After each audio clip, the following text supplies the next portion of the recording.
Pryde's Picks is spoiler heavy and full of crude language. I swear like a sailor, and Lockheed's no better. Consider yourself warned.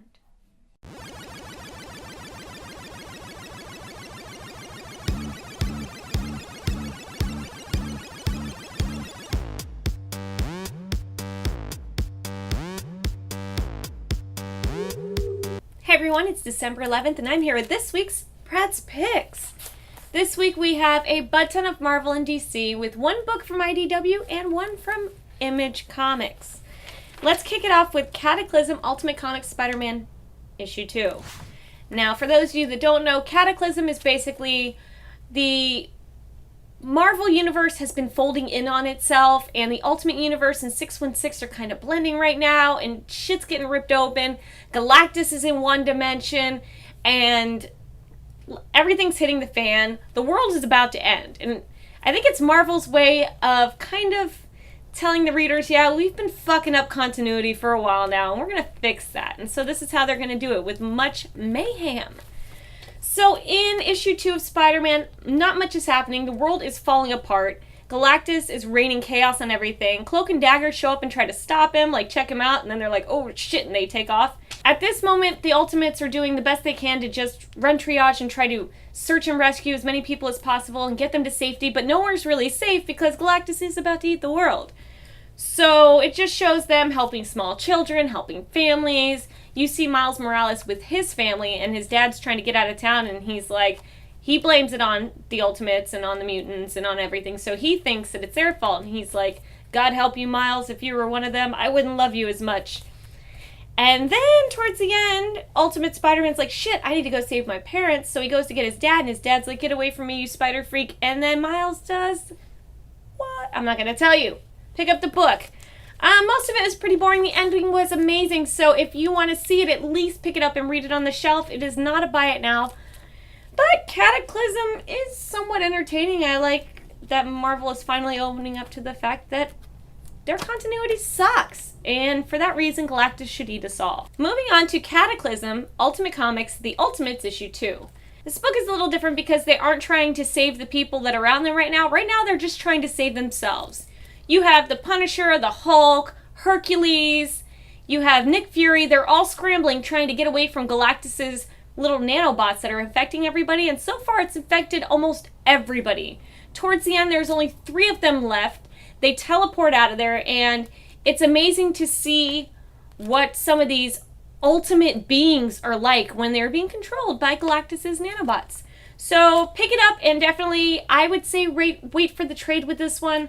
I didn't love the issue, but I do like where it's going. Let's get away from Cataclysm and jump into some Inhumanity. This is Uncanny XMen issue 15.inh. It's the Inhumanity version. And this book appealed to me as a lady. This book reminded me of my favorite episode of the Batman animated series, and as a kid, it was when Harley and Ivy teamed up. They took Bruce Wayne's credit cards, they went shopping, they had a good time together, and they were all out bad girls. This book starts out just like that. All the girls, the Cuckoos, Emma, Kitty, Magic, they all decide that they need to go shopping. They've been wearing the same outfits forever, and they need to go shopping. They wake Emma Frost up, she pulls out a box of money out of her closet, and she's like, meh, let's go. Halfway through their shopping expedition, they're eating crap in the food court, and then something happens where Inhumans are popping up everywhere in these little cocoons. And when they do, they're wreaking havoc all over the place. And then this task force shows up and kind of collects them. Well, one Inhuman pops up and the girls go head to head with him. And it's crazy to see what one Inhuman can do to a butt ton of badass X-Men females. What I didn't like about this book is the fact that there wasn't the obligatory, clothing change montage that you would see in any 80s or 90s movie. I wanted to see a little more of them shopping, and I know guys don't want to see that shit, but I feel like if you had put them in some bikinis a few times, that the guys would have stuck it out for that. This book is good if you have a vagina. If you don't have a vagina, you can probably skip this book. It's nothing great. So, badgies, buy it now. Anybody with a penis, read it on the shelf and buy something good. Let's move on to Marvel Knights Hulk 1 of 4. Now, this one is called Transformé. Basically, Bruce Banner wakes up in Paris. He's been, shot, something's wrong with him. Some girl finds him, and instead of doing the right thing and taking him to the hospital, she says she has a feeling that he's not the kind of person that wants to be seen by the cops or on the grid. So she takes him to her weird uncle's apartment and he fixes him up. And then these dudes come after him. These dudes turn into little Hulks. They're trying to kill Bruce Banner. And Bruce Banner doesn't know who he is or what's going on. And the whole book was kind of shitty. So I am going to say piss on it. Maybe 2, 3, and 4 are going to be alright. But so far, I don't give a fuck about France. Let's leave Marvel and jump into DC Comics with Superman Wonder Woman issue 3. Now, in the previous issue, Superman was supercharged by solar power, and he has all his energy to burn. So he starts flying around the Earth like 300 times, trying to burn this energy off. Batman's talking to him via radio, and he's like, dude, you okay? And he's like, yeah, he's like, he's got the jitters. He just took too much junk, and he's like trying to come down from his high. He's like, maybe you should talk to Diana, because him and Diana are a thing, but they don't want the world to know. And he's like, oh, she can't see me like this. Meanwhile, Diana is Christmas shopping because she thinks Christmas is important to Clark. She doesn't know what to get him. She thinks it's a stupid holiday. The only good thing about this book is I did like the fact that they kind of talk about the kind of people that Clark, the kind of person that Clark is and the kind of person that Diana is. And they say how deep down Clark always sees himself as a homeboy, a home buddy, one of us. He's human in the heart. Whereas Diana always felt privileged. She always felt superpowered. She always felt better than everyone else. So they're coming from 2 different places, even though they have similar-esque powers. And I liked that Bruce Wayne was helping him analyze their relationship. And at the same time, trying to give him relationship advice. This book was interesting. It was sort of enlightening. I would say read it on the shelf and buy something good. I didn't hate it. Let's move on to Batman issue 26. Now, Dr. Death has shown up, and in the last issue, there was a great betrayal because Lucius Fox stabs Bruce Wayne. Bruce Wayne wakes up. He's like, Lucius, why did you betray me? And then it turns out that Lucius didn't betray him. He stabbed him with an antidote so he couldn't turn all bony like Dr. Death. And he actually saves Bruce Wayne's life. So Bruce and Lucius escape. Dr. Death goes away. They have to hunt him down later. But Dr. Death is attacking people and injecting them with whatever's ossifying his bones. And so they're becoming the same thing. It was an exciting issue. And I'm really liking the arc. But this book itself wasn't too much. So I'm going to say wait for the trade. But it's not a bad read. Next up is Forever Evil Justice League issue 25. Now, this book was enlightening for me. I'm not sure if y'all knew this, but Owlman has shown up. He's one of the crime syndicate. He is from another universe, and his name is Thomas. So I assumed he was Bruce's dad, because Bruce's dad's name is Thomas. Well, in this book, you find out that in the alternate universe, Bruce had a brother. And what happened to the Wayne family is psychotic, and I don't even want to ruin it for you at all, but there is great betrayal. So, towards the end, he grabs Nightwing and he's like, listen, I'm not with them. I really actually don't want what they want. I want a better world than what we just left. So, I'm hoping to protect you and we can be buddies because we used to be besties in my verse and maybe we can save things. But he's a total shithead in his universe, so he is not to be trusted.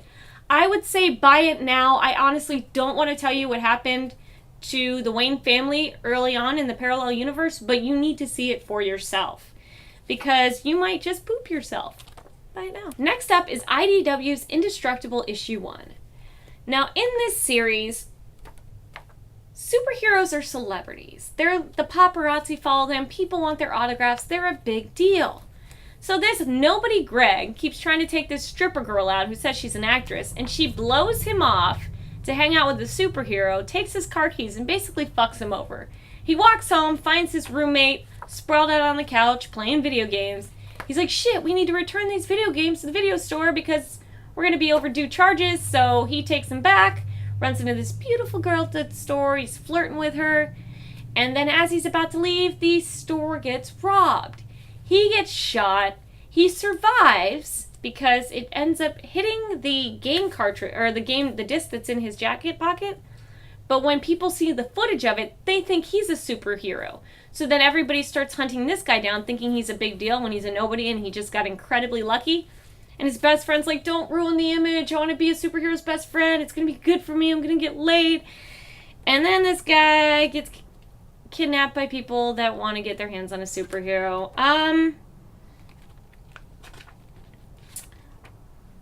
The art is terrible. If you want to see some of the worst art I've ever seen published, Indestructible's the book. The story itself, sort of entertaining. I will read issue 2.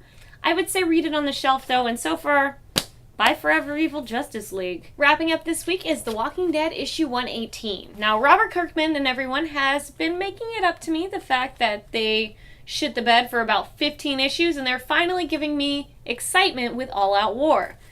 They're also releasing books every 2 weeks, which is kind of heightening the excitement and the pace, and it just makes you feel like you're in the middle of something very epic.